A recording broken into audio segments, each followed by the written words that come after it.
Hello friends, नमस्कार। एक बार फिर से वाई टेक्निकल क्लासेस में आप सभी का स्वागत है।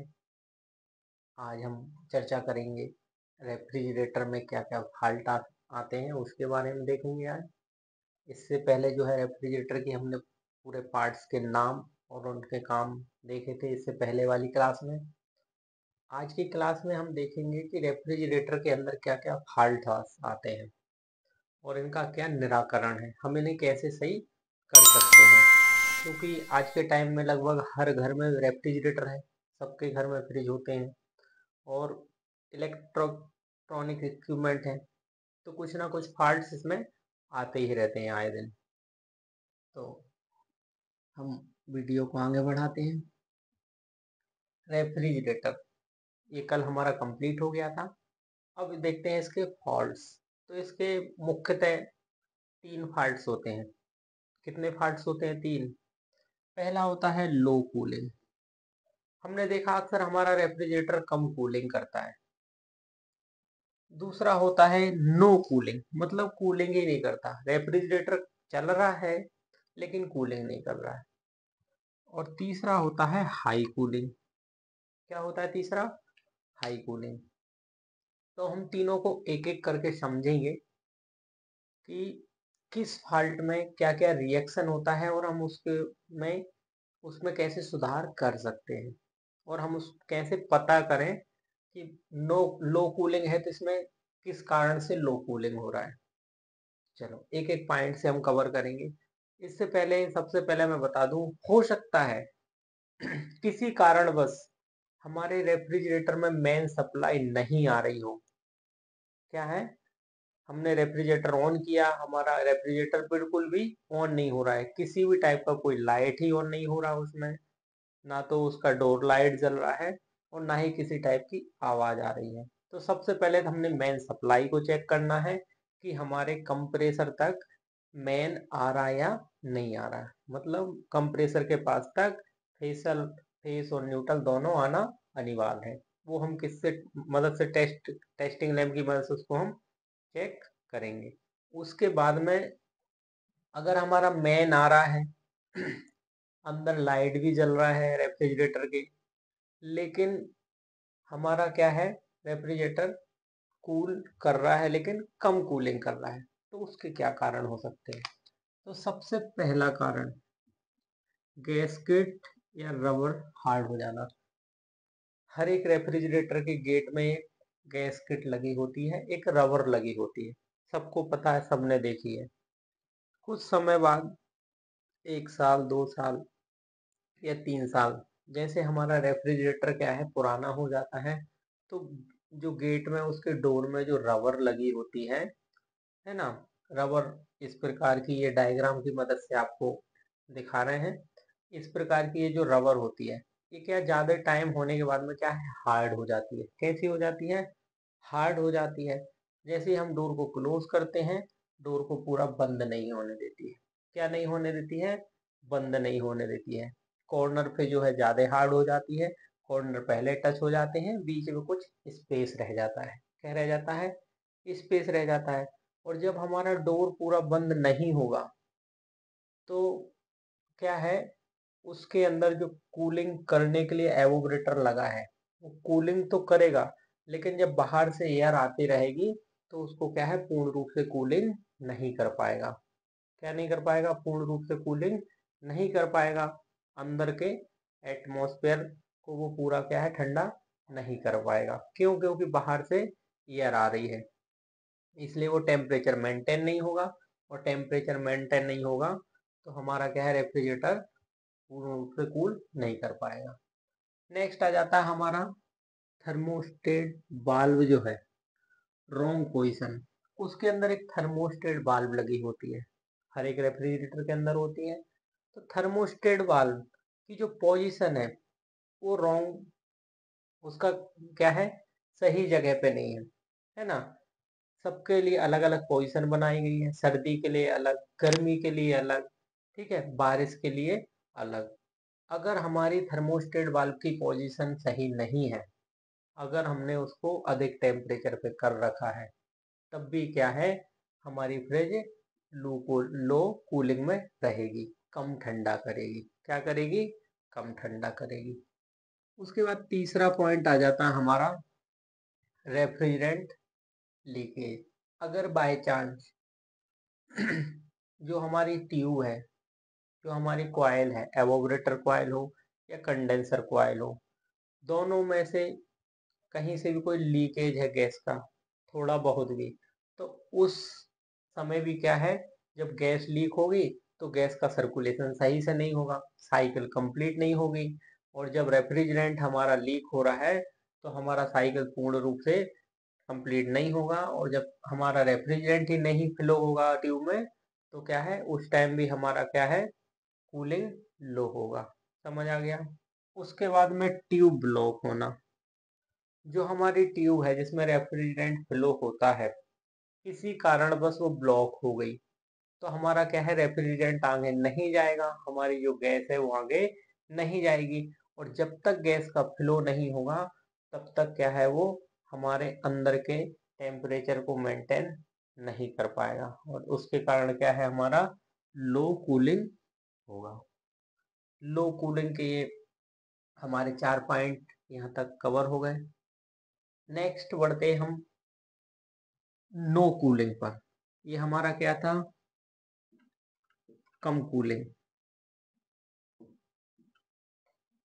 कम कूलिंग करना, यहाँ पे क्या है, नो कूलिंग, मतलब कूलिंग ही नहीं करना,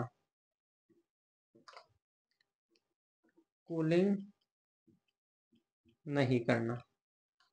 कूलिंग ही नहीं करना, ऐसी कंडीशन में क्या क्या समस्या होने के कारण क्या है, हमारा फिर कूलिंग ही नहीं करेगा। तो सबसे पहला कारण जो है, रिले का फॉल्टी होना। कल बताया था आपको, इलेक्ट्रॉनिक पार्ट में जो है, इसके इलेक्ट्रिकल पार्ट है उसमें रिले होती है।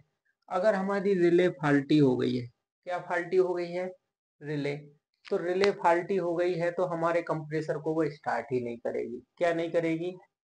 कंप्रेसर को स्टार्ट नहीं करेगी। तो हमने सबसे पहले रिले को चेक करना है। रिले को कैसे चेक करेंगे? अब बात ये आ जाती कि हम रिले को चेक कैसे करेंगे। ये है फॉल्ट पकड़ना और उसका सुधार करना। तो रिले को हमने हटा देना है। रिले को क्या करना है, डिस्कनेक्ट कर देना है। ओएलपी को भी डिस्कनेक्ट कर देना है। और हमने क्या करना है, मेन सप्लाई लेना है। मेन सप्लाई एक टर्मिनल हमने किस में लगाना है, कॉमन में लगाना है। किस में लगाना है, कॉमन में लगाना है। और एक टर्मिनल को हमने किस में लगाना है, राइट साइड लगाना है। कहाँ लगाना है, कंप्रेसर के राइट टर्मिनल में लगाना है। और हमने क्या करना है, एक स्टार्टिंग बाइंडिंग का टर्मिनल होता है, एक रनिंग बाइंडिंग का। तो हम राइट साइड जो होता है वो रनिंग बाइंडिंग का होता है, लेफ्ट साइड जो होता है वो स्टार्टिंग बाइंडिंग का होता है। तो एक हमने कॉमन में लगा दिया, सी कॉमन में लगा दिया, एस स्टार्टिंग का है और आर रनिंग का है। एक टर्मिनल को हमने यहाँ कनेक्ट करना है, एक को यहाँ करना है। यहाँ हमने किसको कर देना है, न्यूट्रल को, यहाँ कर देना फेस को। और इन दोनों को शॉर्ट कर देना है। क्या कर देना है, इन दोनों को, स्टार्टिंग और रनिंग को शॉर्ट कर देना है, जिससे हमारा कंप्रेसर क्या है, स्टार्ट हो जाएगा। अगर कंप्रेसर स्टार्ट हो गया है तो समझ लेना हमारी रिले क्या है, फाल्टी है। सभी को क्लियर हो गया यहाँ तक?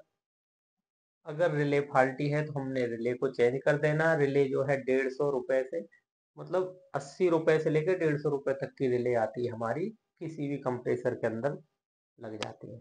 उसके बाद आता ओएलपी फाल्टी।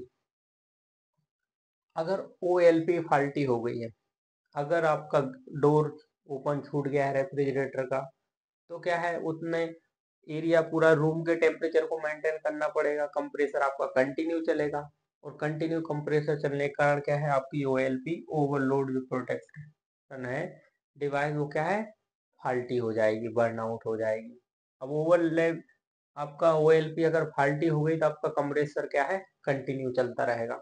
और जब कंटिन्यू चलता रहेगा तो कंप्रेसर जो है बर्नआउट हो जाएगा। क्या हो जाएगा, कंप्रेसर बर्नआउट हो जाएगा। तो आपका तीसरा क्या है, कंप्रेसर भी फाल्टी हो जाएगा। जब कंप्रेसर ही फाल्टी हो जाएगा तो आपका कूलिंग नहीं करेगा।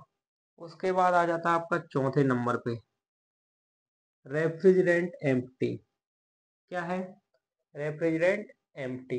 किसी कारणवश आपने साफ सफाई करते टाइम अगर उसके ट्यूब में कोई कट लग गया चाकू से, क्या है, जो ट्यूब है, एवोपरेटर कॉइल है या कंडेंसर कॉइल है, उसमें चाकू से कोई कट लग गया और आपका रेफ्रिजरेंट पूरा लीकेज हो गया, बाहर निकल गया, तो आपका क्या है, रेफ्रिजरेंट खाली बचेगा ही नहीं कंप्रेसर के अंदर। और जब रेफ्रिजरेंट बचेगा नहीं, गैस खाली हो जाएगी, तब भी हमारा क्या है, कूलिंग नहीं करेगा, नहीं करेगा।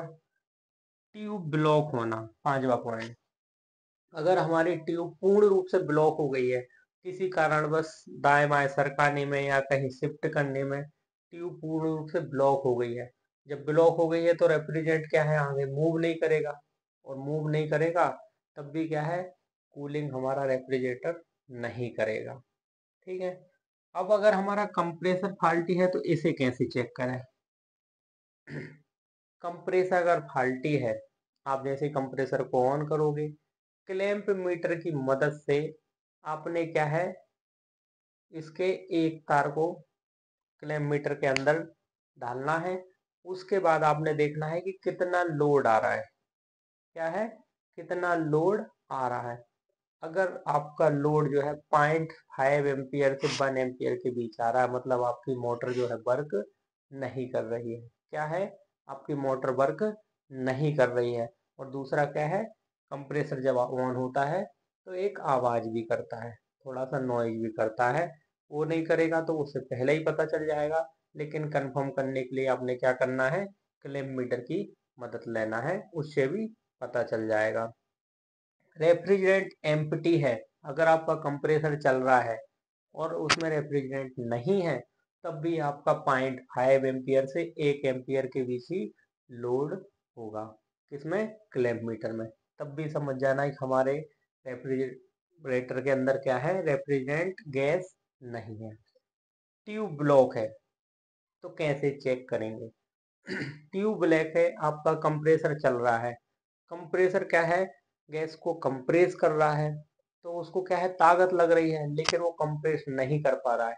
इस कंडीशन में क्या है, आपका जैसे ही आप क्लैंप मीटर लगाओगे, रेफ्रिजरेटर को ऑन करोगे, तो आपका जो है एम्पियर मीटर, जो क्लैंप मीटर है, उसमें लोड रहेगा 3.5 एम्पियर, 4.5 एम्पियर या 5 एम्पियर तक जाएगा। उसके बाद OLP उसको कट कर देगी। मतलब क्या है, आपका कहीं पे ब्लॉकेज है, कंप्रेसर तो ऑन हो रहा है, अपना काम कर रहा है, लेकिन क्या है, वो जो रेफ्रिजरेंट उसको कंप्रेस नहीं कर पा रहा, और नहीं कर पा रहा है तो वो क्या है, ओवरलोड हो रहा है, ज्यादा लोड ले रहा है। उससे OLP क्या है, उसको बार बार बंद कर देती है, क्या कर देती है, कट कर देती है। तो इस प्रकार से हमारे ये 5 पॉइंट यहाँ पे कंप्लीट हो गए नो कूलिंग के। नेक्स्ट देखते हैं हम हाई कूलिंग।